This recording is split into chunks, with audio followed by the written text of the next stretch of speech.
নমস্কার বন্ধুরা, মমতা রান্নাঘরের সুজি ও আলুর ভীষণই হেলদি একটি রেসিপিতে সবাইকে স্বাগত।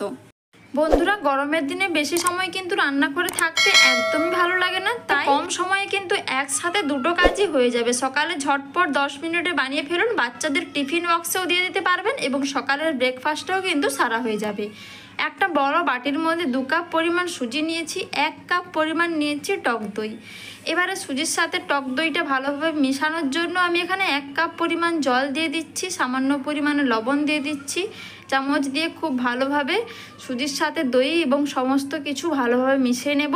রেসিপিটা নামমাত্র তেলে যেমনই উপকারী তেমনই শরীরের পক্ষে ভীষণই হেলদি। মাত্র কম সময়ের মধ্যে পুর ভরা এই ঝটপট রেসিপিটা কিন্তু একদম পারফেক্ট। এবারে ঢাকনা দিয়ে জাস্ট 5 মিনিটের জন্য রেখে দেব। এদিকে কড়াইতে একটা পুর বানিয়ে নেব, তার জন্য 2 টেবিল চামচ সাদা তেল দিয়ে দিলাম, হাফ চামচ পরিমাণ জিরে দিয়ে দিলাম, হাফ চামচ পরিমাণ দিয়ে দিলাম কালো সর্ষে এবং জিরে লাল হওয়ার পরে এখানে পেঁয়াজ এবং টমেটো অ্যাড করে দিলাম, আর সাথে কয়েকটা কাঁচা এবং পাকা লঙ্কা ছোট ছোট করে কুচিয়ে নিয়েছি। পেঁয়াজটা দেওয়ার সময় ক্যামেরাটা অফ হয়ে গিয়েছিল, একটু ক্ষমা করে দেবেন। এবার এখানে জাস্ট কালারটা চেঞ্জ হওয়ার জন্য সামান্য পরিমাণে দিয়ে দিচ্ছি হলুদের গুঁড়ো। হলুদের গুঁড়োটা দিয়ে এবার সব কিছুর সাথে একটু মিশিয়ে নিচ্ছি। বন্ধুরা, এবারে আমি এখানে দিয়ে দিচ্ছি সেদ্ধ করে ম্যাশ করে রাখা আলু। এখানে আমি একটা বড় সাইজের আলু সেদ্ধ করে ম্যাশ করে রেখেছিলাম। আগে থেকে আলুটা সেদ্ধ করা থাকলে কিন্তু একদম ঝটপটভাবে রেডি হয়ে যাবে। আলুর পুরটাকে বেশ শুকনো শুকনো করে রেডি করে নিয়েছি। এবারে সব সাথে ধনেপাতা দিয়ে মিশিয়ে নেব। মিশিয়ে নিলেই কিন্তু আমাদের আলুর পুরটা খুব চটজলদি রেডি হয়ে গেল।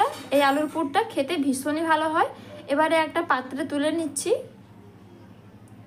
বন্ধুরা, রেসিপিটা কিন্তু আপনাদের সবারই খুব পছন্দ হবে। পছন্দ হলে কিন্তু প্রতিবারের মতো অবশ্যই শেয়ার করবেন। এবারে 5 মিনিট পরে ঢাকনাটা খুলে একটু চামচ দিয়ে মিশিয়ে নিচ্ছি। মিশিয়ে নেওয়ার পরে হাত দিয়ে সুজিটাকে একটু ভালোভাবে চটকে নিচ্ছি, যাতে দানাগুলো খুব সুন্দর মিহি হয়ে যায়। চাইলে আপনারা মিক্সার জারেও দিয়ে দিতে পারেন। হাত দিয়ে মেখে নিলেও কিন্তু খুব সুন্দর দেখুন নরম হয়ে গেছে। এবারে জল দিয়ে সুজিটাকে নয় পাতলা নয় মোটা ভালোভাবে একটু জলের সাথে গুলিয়ে নিচ্ছি। দেখুন বন্ধুরা, সুজিটাকে জলের সাথে গুলিয়ে নিয়ে এখানে আমি কিছুটা পরিমাণ কুচনো ধনেপাতা দিয়ে দিলাম। এবারে ধনেপাতাটাকেও ভালোভাবে সুজি এবং জলের সাথে মিশিয়ে নিচ্ছি। দেখুন ব্যাটারটা আমার একদম রেডি হয়ে গেছে। এবারে কড়াইতে আমি 2 টেবিল চামচ সাদা তেল দিয়ে দিলাম। এবারে তেলটাকে কড়াইয়ের চারিদিকে একটু চাড়িয়ে নিচ্ছি এবং খুব ভালোভাবে তেলটা যখন গরম হয়ে যাবে, এবারে সুজির ব্যাটারটা আমি তেলের উপরে দিয়ে দিচ্ছি। দিয়ে একটু চাড়িয়ে নিতে হবে, একদমই বেশি দেবেন না। এখানে হাফ দিচ্ছি আমি সুজির ব্যাটার। হাফ সুজির ব্যাটার দিয়ে আমি ঢাকনা দিয়ে দিচ্ছি। এবারে উপরটা একটু হয়ে এলে জাস্ট 1 মিনিট পর ঢাকনাটা খুলে নিচ্ছি। দেখুন উপরটা হালকাভাবে হয়ে গেছে, নিচটা তো হয়েই গেছে, উপরটা দেখুন একদম হালকাভাবে হয়েছে।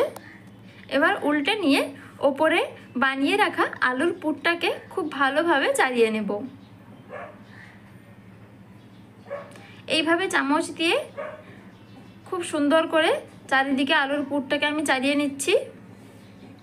এবারে বাকি যে সুজির ব্যাটারটা রয়েছে, বাকি সুজির ব্যাটারটাও এই যে আলুর পুরের উপরে আমি পুরোটা দিয়ে দেব। দিয়ে এইভাবে চাড়িয়ে নিতে হবে। এবার সুজির ব্যাটারটা চাড়িয়ে নেওয়ার পরে অবশ্যই কিন্তু ঢাকনা দিয়ে 2 মিনিটের জন্য রেখে দেবেন, তাহলে কিন্তু খুব সুন্দর স্টিম হয়ে যাবে। উপরে কালারিংয়ের জন্য দেখতে ভালো লাগবে, তার জন্য খানিকটা লঙ্কার গুঁড়ো দিলাম। চাইলে আপনারা দিতে পারেন, নাও দিতে পারেন। এবার ঢাকনা দিয়ে 2 থেকে 3 মিনিটের জন্য রেখে দিয়েছিলাম। এখন কিন্তু খুব সুন্দরভাবে সেদ্ধ হয়েছে এবং ফুলে কিন্তু কতটা দেখুন ফুলেছে। দেখুন বন্ধুরা কতটা, যেহেতু টক দই দেওয়া আছে তাই কিন্তু খুব সুন্দরভাবে ফুলেছে। কোনো রকম কিন্তু বেকিং পাউডার বেকিং সোডা ছাড়া এত সুন্দর সুজি এবং আলুর এই রেসিপিটা বানানো যায় কম সময়ের মধ্যে। বাচ্চা থেকে বড় সবাই খেয়ে ভীষণই খুশি হবে। ভেতরে আলুর পুর দেওয়া, টেস্টি টেস্টি ভীষণই এই রেসিপিটা। এবারে আমি একটা চাকু দিয়ে এইভাবে কোনাকুনি করে কেটে নিচ্ছি। এবার একটা প্লেটে সার্ভ করে নেব। আশা করি আপনাদের রেসিপিটা খুবই ভালো লেগেছে। ভালো লাগলে প্লিজ চ্যানেলটিকে সাবস্ক্রাইব করে পাশে থাকা বেল আইকনটি প্রেস করে দেবেন, এরকম আরও নিত্য নতুন রেসিপি সবার আগে পাওয়ার জন্য। এতক্ষণ আমার ভিডিওটি দেখার জন্য আপনাদের অসংখ্য অসংখ্য ধন্যবাদ। আজকের মতো টাটা।